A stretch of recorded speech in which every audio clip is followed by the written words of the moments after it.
I'm Brian Lee Durfee, author of The Forgetting Moon, published by Simon & Schuster's Saga Press. You can see the book right there.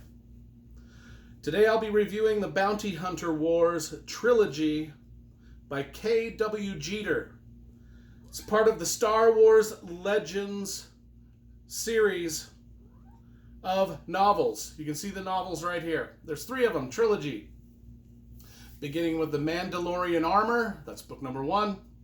Slave Ship, book number 2, and Hard Merchandise, book number 3. Now you might notice I've changed up my set slightly for this video so I could include this painting. It's a painting I did, it's an acrylic painting I did for Lucasfilm back in 1996 or 97 or something like that. I did a series of paintings for them. I did Chewbacca, I did one of the Tusken Raiders, I did R2-D2, I did this painting of Boba Fett. I thought it would be cool for my book review video of the Bounty Hunter Wars to have Bob here with us in the flesh, or in acrylic paints, as it were.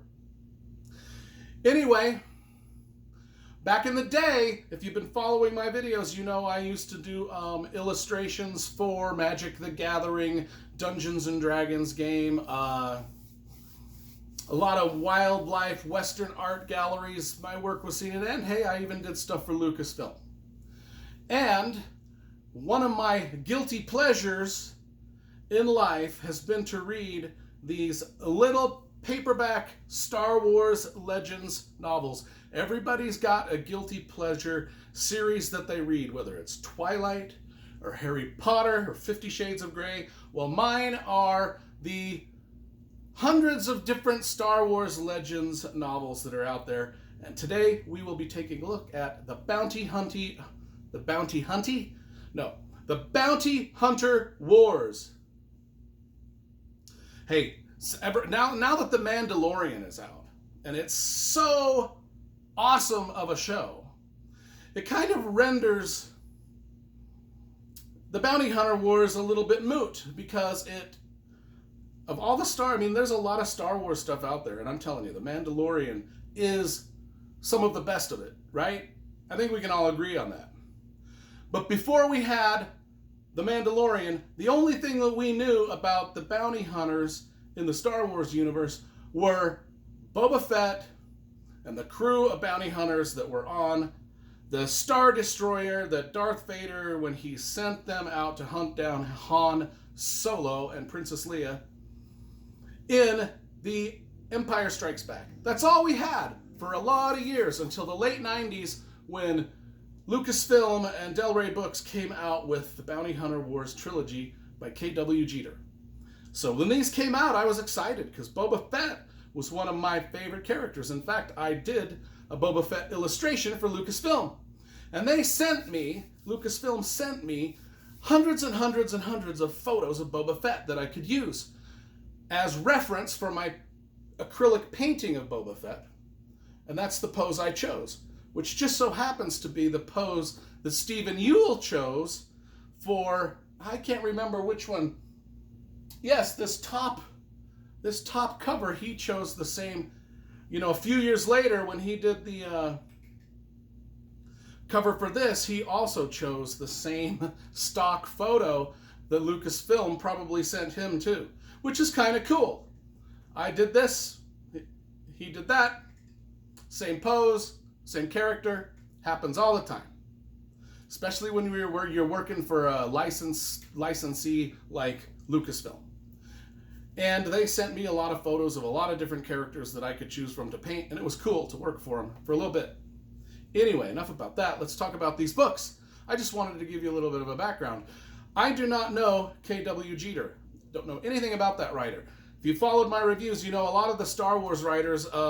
Since I've become a sort of famous writer, I've met a lot of the Star Wars Legends writers, like Timothy Zahn, Kevin J. Anderson, Jackson, what's his name, that wrote Kenobi. There's a whole bunch of them that I've met. Claudia Gray, just tons of them I've hung out with. And but I do not know K.W. Jeter, which is fine. I don't need to know everybody. I don't need to name drop everyone, even though I will, if I can.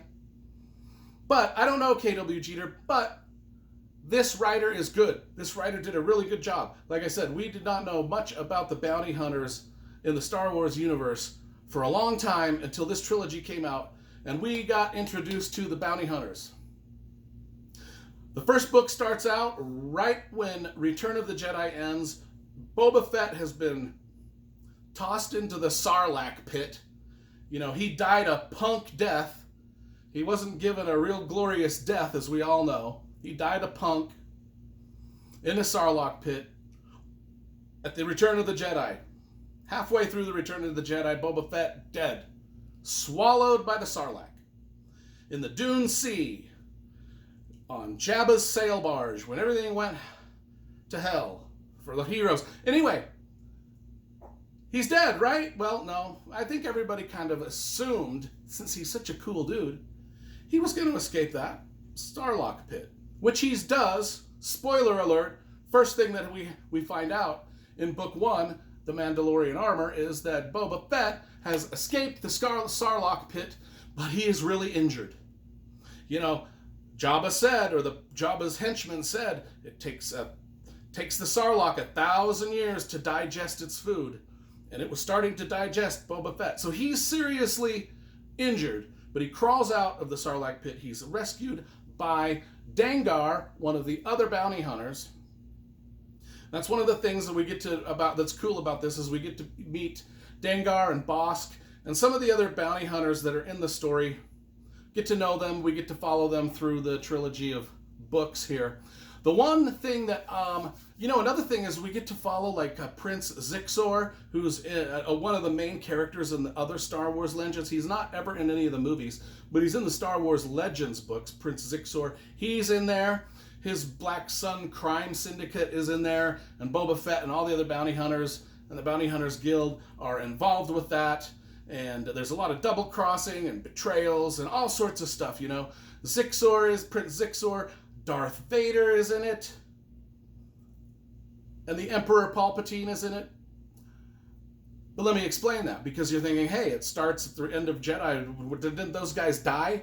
Well, one of the more disappointing parts of this trilogy that I kind of did not like was the jump back and forth in time, because we start right after the Return of the Jedi, but then all of these books, they take big chunks of the storytelling and they set it back in time to events that happen right after Star Wars A New Hope. So that way, there we're starting to get some of the characters like Vader and the Emperor in the story. And, you know, even to the point of Aunt Owen and Uncle Beru, you know, no spoilers, but, you know, even those kind of characters start to play important roles in these stories. I would have just kind of preferred that the trilogy kind of sort of just take place in the time frame right after Return of the Jedi, rather than bouncing back and forth in time. I don't like that as a storytelling construct, just personally. That being said, these books are certainly worth reading. And they were most certainly worth reading before the Mandalorian TV show came out, because these 3 books were really all we ever had to go on if we wanted to read anything about the bounty hunters in the Star Wars universe. It was just these 3 books. And they served their purpose for a very, very long time, until the Mandalorian came out and just kicked everyone's ass. Let's face it, the Mandalorian, he just kicked everyone's ass. That show is awesome.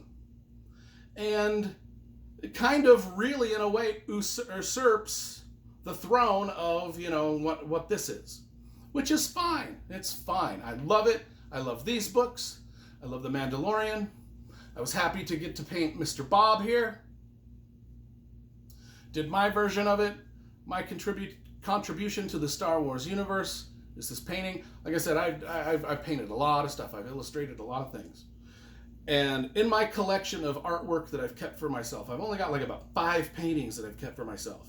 And this one is one of them, because I was really proud of it. I was really proud of the way it turned out. So I thought I would put it in my video this time as sort of a little treat. It's a little bit of a change to my normal set that I use. But I thought it would be worth it because, hey man, why not? I think it's a cool painting. And I hope you enjoyed seeing it. Hope you enjoyed my review of the Bounty Hunter Wars for as little bit as I talked about it. It's a great series. I'd say 7.5, 8 out of 10. If you want to get them, Star Wars Legends, they're not canon anymore, unfortunately, but that's all right. Let's hope that Disney continues to make great films in the Star Wars universe and they don't make bad films anymore. Let's hope that all things are good in the future, and I think they will be, especially as far as The Mandalorian and Bounty Hunters are concerned. So, The Bounty Hunter Wars by J.K.W. Jeter. Here you go. I'll let you compare the paintings there.